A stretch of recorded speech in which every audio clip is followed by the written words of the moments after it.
semua, salam sejahtera Malaysia. Hai semua, salam sejahtera Malaysia. Hai semua, salam sejahtera Malaysia. Hai semua, salam sejahtera Malaysia.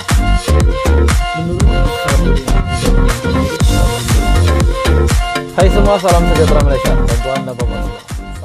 Hai semua, salam sejahtera Malaysia. Tidak lama lagi, pilihan raya negeri akan diadakan pada tahun ini. Sudah pasti jentera-jentera parti untuk semua parti termasuklah di dalam kerajaan, pembangkang, untuk bersedia berperang dalam pilihan raya negeri. Dan hari ini, satu kenyataan daripada Rafizi Ramli, Timbalan Presiden PKR, di mana Pakatan Harapan boleh menang 45 kerusi di Selangor, gelombang hijau sekadar kocak air dalam cawan menurut Rafizi. Dan kenyataan ini diterbitkan di syabudin.com. Timbalan Presiden PKR Rafizi Ramli menjangkakan Pakatan Harapan mampu menang sekurang-kurangnya 45 kerusi Dewan Undangan Negeri di Selangor sekiranya jentera bekerja keras pada pilihan raya negeri akan datang menurut Rafizi. Melihat ia sebagai sasaran yang realistik, Rafizi berkata, ia kerana faktor pengundi yang disifatkan sebagai celik ekonomi. Rafizi turut menjangkakan bahawa Pakatan Harapan kemungkinan akan hilang 7 hingga 8 kerusi daripada 51 kerusi yang dimenangi pada pilihan raya umum ke-14, yaitu ketika Bersatu juga merupakan sebahagian daripada Pakatan Harapan. Oke, baik tuan-tuan dan puan-puan semua, sebelum saya meneruskan isu hangat hari ini, saya meminta jasa baik Anda semua untuk tekan butang like, share video ini, supaya ramai yang tahu, dan jangan lupa tekan butang subscribe, bantu saya untuk kembangkan channel ini. Menurut Rafizi, Timbalan Presiden PKR, jumlah itu juga bergantung kepada prestasi kerajaan persekutuan sepanjang kira-kira 4 bulan ini dan peralihan pengundi UMNO kepada PH selepas menubuhkan kerajaan persekutuan bersama, dalam kata lain kerajaan perpaduan. Setakat ini kalau kita tengok kepada beberapa kaji selidik yang berasingan menunjukkan bahawa pengundi Pakatan Harapan yang menerima dengan baik gabungan ini. Jadi, hypothetically, sepatutnya untuk mengekalkan 40 kerusi itu agak mudah kerana tanda-tandanya paling menyokong dan menerima realiti kerajaan perpaduan ini adalah penyokong PH, terutamanya penyokong di kawasan bandar dan separuh bandar yang faham tentang keperluan dan dasar yang nak dibuat.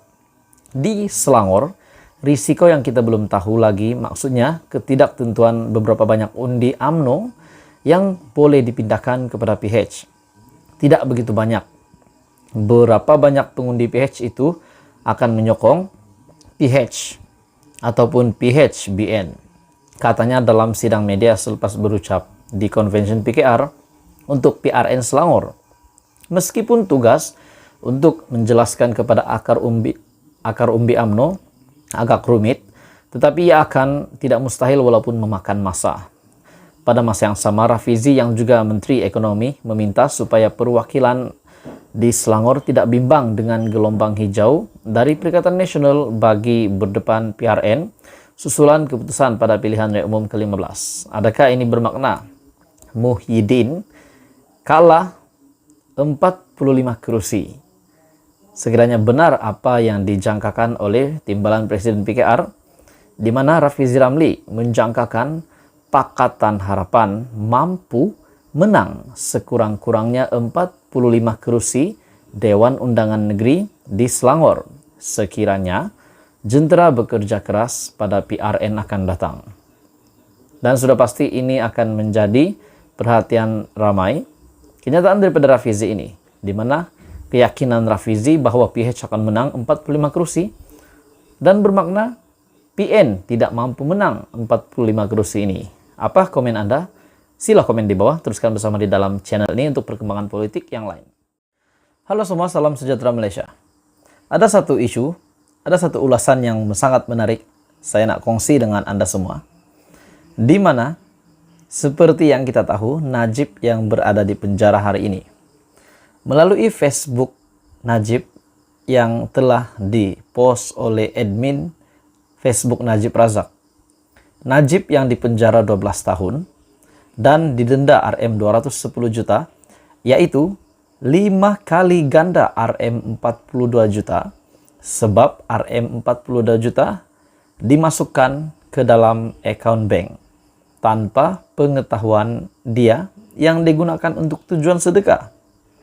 Jadi, apakah denda dan hukuman penjara bagi parti-parti politik dengan pengetahuan penuh telah menerima rasuah 3% hingga 5% daripada projek-projek rundingan terus Rm 92,5 bilion dalam akaun bank mereka.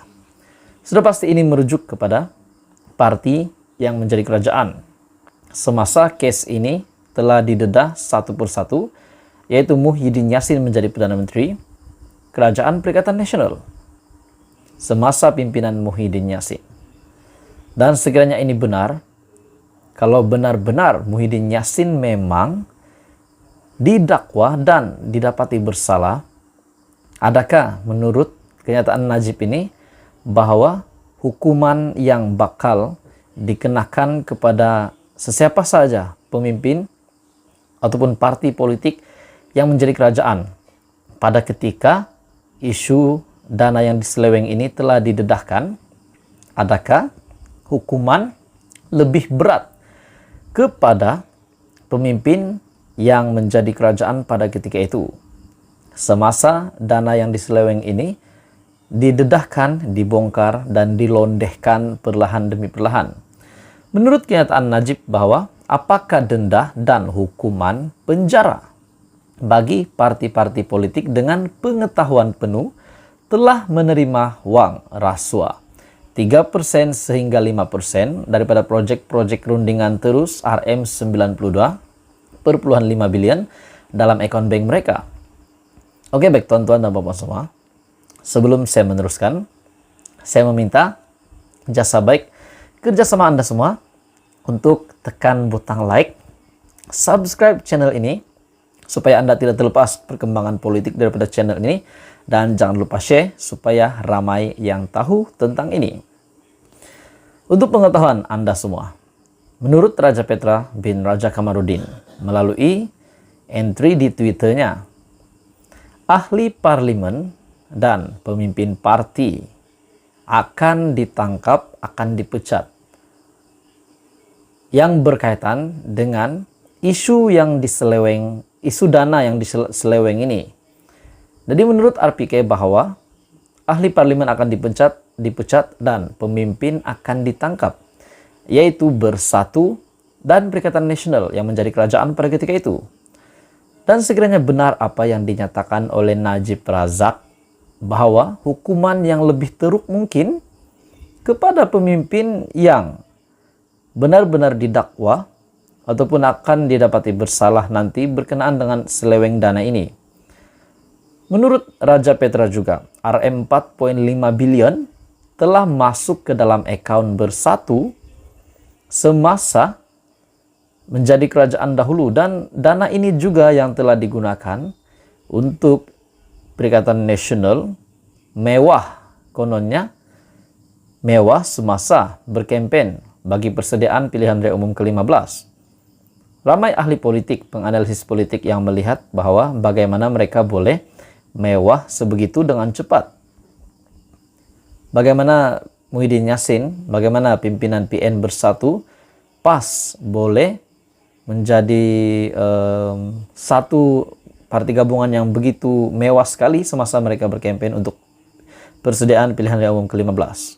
Dikaitkan juga dengan Parlimen Gua Musang yang dikatakan setelah dimenang oleh calon PAS PN, Kuli ataupun calon daripada Barisan Nasional telah membuat satu petition untuk menggagalkan ataupun membatalkan keputusan Parlimen Gua Musang disebabkan terdapat satu kecurangan yang dikesan rasuah oleh PAS PN memberikan merasua ataupun membayar kepada pengundi baru dan juga pengundi luar untuk menyokong Perikatan Nasional ataupun PAS.